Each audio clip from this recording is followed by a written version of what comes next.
Good morning, everybody. And we're out on the patio on a sunny morning. Salmon Arm has been very hot. We go from one extreme to the other, and we're thankful for that because, boy, hearts out to everybody with tornadoes and flooding, and oh, it's terrible. Anyway, we should think of them and say a little prayer too. So I'm outside, and first I want to show you the orchids that are been in bloom for going on 6 months now. So this is the start of the 6 months come June, because Moonglow was starting in December. She's still trying to throw off another flower, and I'm letting her because she's pretty healthy and she's one of my older orchids.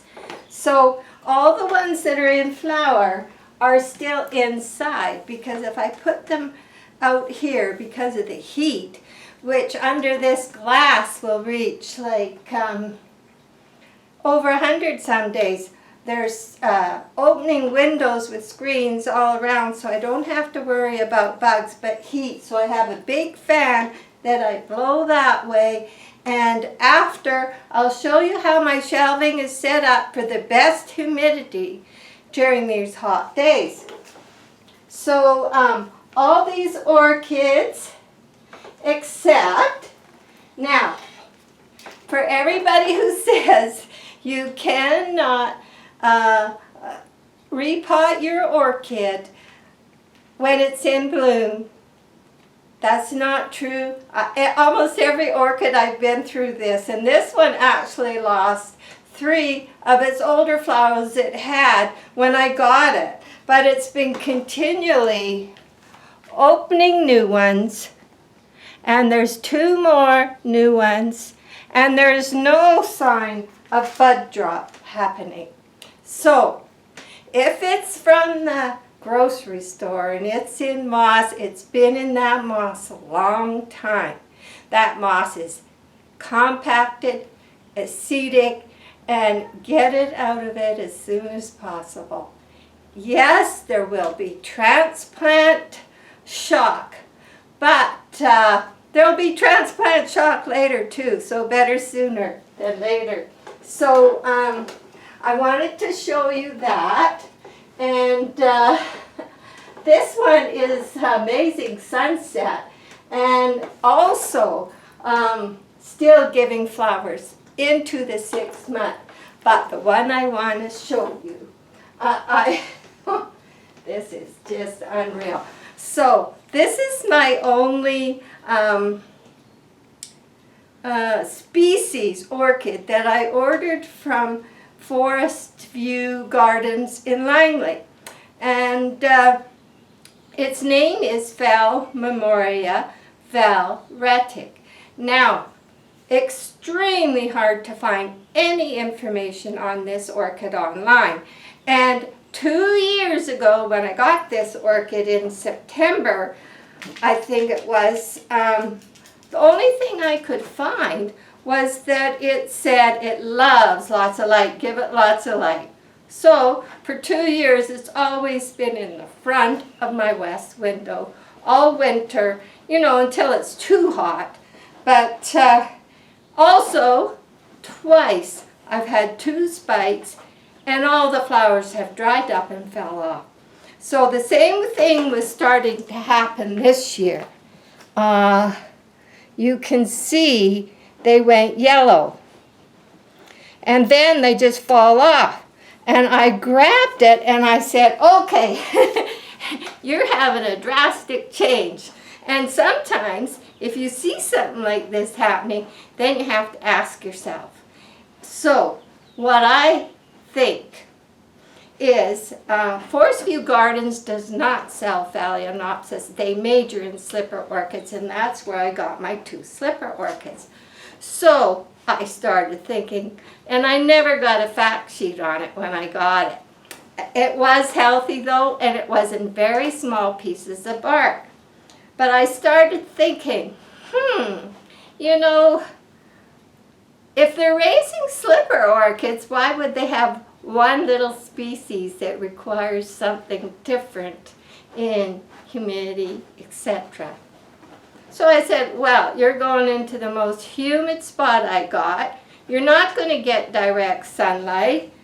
And while the flowers, the buds were drying and dropping off, I decided to move it closest to my humidity bowl on my kitchen counter. The buds were actually sitting up where the mist was coming off the bowl. And first time I've seen these flowers. 3. And I think I will get more. And I wanted to share that with you because it has lots of leaves, but they're so pale, and there's like a yellow line around them. And I do know that the thinner leaf orchids, they can take more sun than the wider leafed orchids because probably they're just not holding as much humidity. But it's just not the case, and sometimes when you see something like that happening, and the root growth is pretty good, and there's signs of new root growth inside. So I'm going to check the pot when it's done blooming because I like to do that. I'm probably going to stay with the same pot, and I can miss because this is, I think it was, it came with a little saucer, and I think it was an upside down.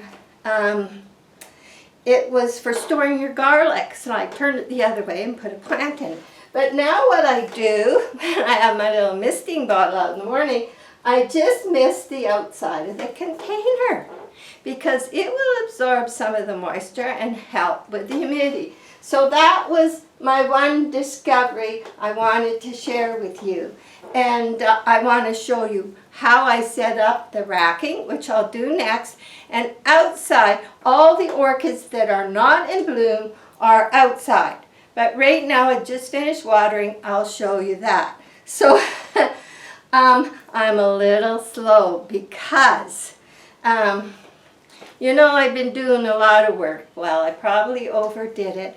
And I hate going to physio, but my doctor says you better go to physio. Well, here in BC, unless you have a plan, you pay like over $70 for an hour treatment. So something I just never do. Anyway, that isn't the story. This will pass. I have a story. I'm telling you, I am one of these people that turn me around once, I have no sense of direction. So, Jack usually likes to come to town with me. In fact, he always does. But I said, honey, you stay home. What are you going to do for an hour while I'm getting this done? So, off I go. I mean, Salmon Arm is what, 5 streets long downtown? And there's some pretty old buildings, and like, it's not very often there's an elevator that goes past the 2nd floor because there isn't a 3rd floor. There's the odd one, but not many. So anyway, this therapy office, it was in an older building. And my doctor said, well, go to him because he's new and you'll probably get in quicker. So I seen him, and an hour later I'm leaving. He's sitting at his desk doing what they have to do. And so I opened the door and I left. So I don't remember if I go left or right? So I looked right and I saw one of those exit signs. So I thought, well, that must be the way. So, hi Maggie. So off I go, and I come to a stairway. And I thought, well, that makes sense. I had come up the elevator, but so I'm going to go down 1 floor stairs. So down the stairs I go, and there's another door. I thought, okay, well, this must be to outside. I open the door, I go out, it closes behind me with one of those suction closers, whatever they put, and I'm looking around, and it is very weird. It's like this enclosed small area, probably where each little place can go have a smoke or something, and then go back. And I'm thinking, oh my God, how am I going to get out of here? So I open the door to try and go back where I came from. Guess what? They automatically lock.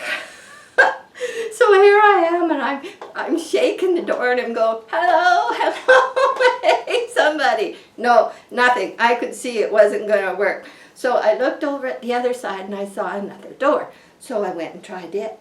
Nope, not working. So I went back to the door, and I thought, oh my God, how am I going to get out of here? And I thought, oh God, this could only happen to me. And it was really quite frightening.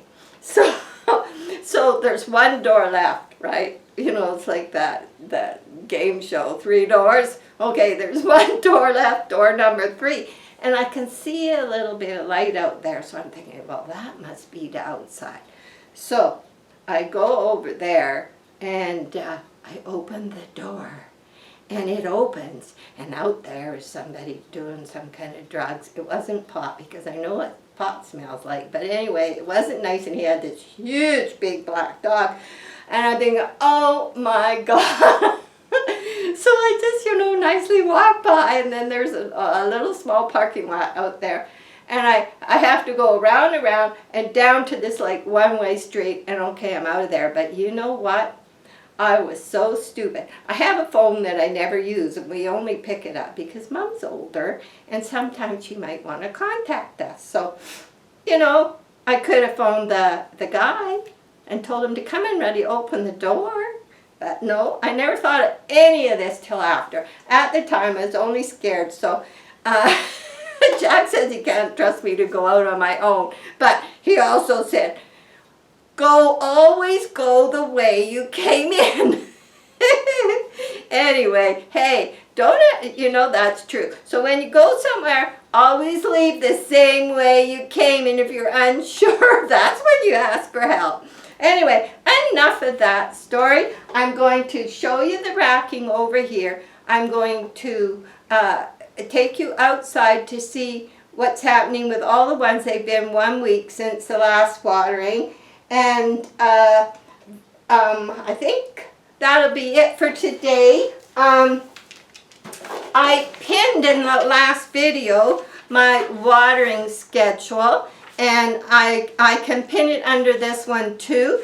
And at the bottom of my schedule, I've put 1, 2, 3, 4, 5 for the length of weeks, 1st week, 2nd week, 3rd, 4th, 5th of my water schedule and what I'm using. And, whoops, wet everywhere. Okay, now here's some suggested reading, and I could pin this under there too. See, and I just learned how to pin. I've been on this YouTube for so long, but I've just learned how to pin so that my comment stays right under the video. So I will put this there, but St. Augustine Orchid Society has a really good article on calcium, magnesium, and other macronutrients. And that's because when I take you out there, I'll show you what I use. And everybody's different. Everybody's water is different. I highly recommend this. I love this Orchid Society. I get so much good information off of them. So, there.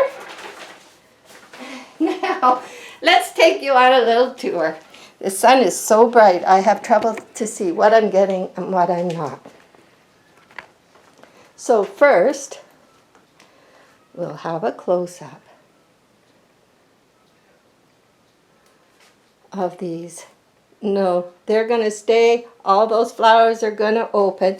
The leaves are still looking good. And I've started, when I do a repot, giving them 2 waterings a week because it takes at least a month for that bark to start working holding humidity. After the month, you can switch to 1 watering a week, or if it's hot now, sometimes I take the watering can and add more. So this one, beautiful, 6 months. And here we are, some new growth coming down in there.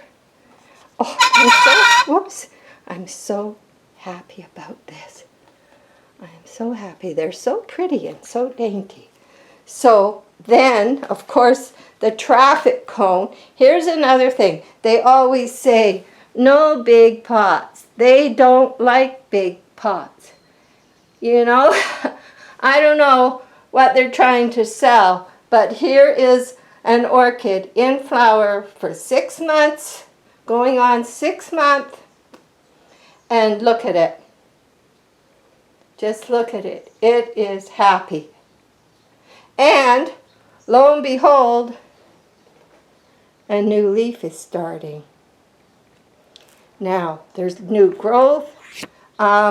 Big pots. I'm going to start switching some of my smaller ones to big pots. And why? Because in a dry area, the big pot is going to help with humidity, and I think that's the reason. I have just straight bark on all my pots. You'll see some sprinkles of white. Now this is crumbled up mortar from old bricks.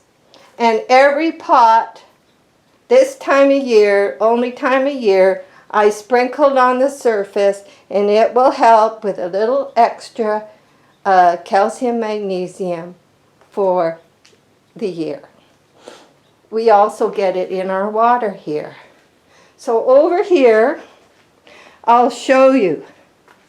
Now, this shelving is on the southeast side. It has blinds behind it. It has tar paper on the top. And it gets only lots of light because of a glass roof, but it gets no direct sunlight.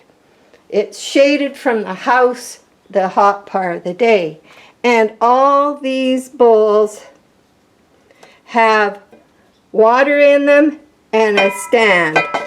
Water in them and a stand. That all helps with the humidity. I have a fountain here. I have one here I don't have going. I tried something interesting. I got a new Mr. Fogger from House of Hydro, and they come with these floaters. And I've tried it because it is a big bowl, and it keeps it at the perfect level, and it throws a lot of mist, and I'm just trying it that way instead of on a stand. So, okay, now we're going to go outside, aren't we, Maggie? You being a good girl. Okay. Okay. Oh, these are the parrots that I got free at a garage sale 2 weeks ago. And I painted them because they're so cheery. They were free. And I've painted them up, and they're hanging up there for us to enjoy. Someone else's garbage is our treasure. Okay, here we go. Okay, I watered outside. I just hosed them down. The big one in the traffic cone, all it ever does is get hosed down in the shower. It never gets to soak. All the small ones, they soaked. And I think there could be a flower coming in here, Horella retricella, and lots of sign of new growth. They all got a sprinkle of the dolomite from inside an old brick. Old bricks, I'm going to have to sit and bang some more up. Lots of sign of new growth. They've only been a week out here, and it seems to be going good. Now, the two I'm struggling with, for those who remember, Mom picked out a red orchid that I have just left in bark. It had absolutely no roots. That's why the leaves are so bad. But you see, there's a new root shoot, there's a new leaf. I think it will come. Now this most people would have given up on. And did I do anything? No bag and smack. I tried all that stuff. I put it in the bark, kept it humid, put it in a semi-shaded area, and waited. And I'm doing the same with these three. I bought cheap, and they were in bad shape, and they've just been here waiting to improve, and maybe there's signs coming. And just for those that, oh yeah, I have 2 dendrobiums that have never flowered. I'm not good with dendrobiums. They look healthy, so maybe next time. But I do want to show those that like the fernleaf peonies how they look when the flowers come off. Okay, there's a fernleaf peony with the flowers off. Same with this one. So that's it for today. Remember, when you leave somewhere, go the way you came. And that's it. There will be a video coming of the finished rock project in the front. And thanks for joining me. Off and out. Bye.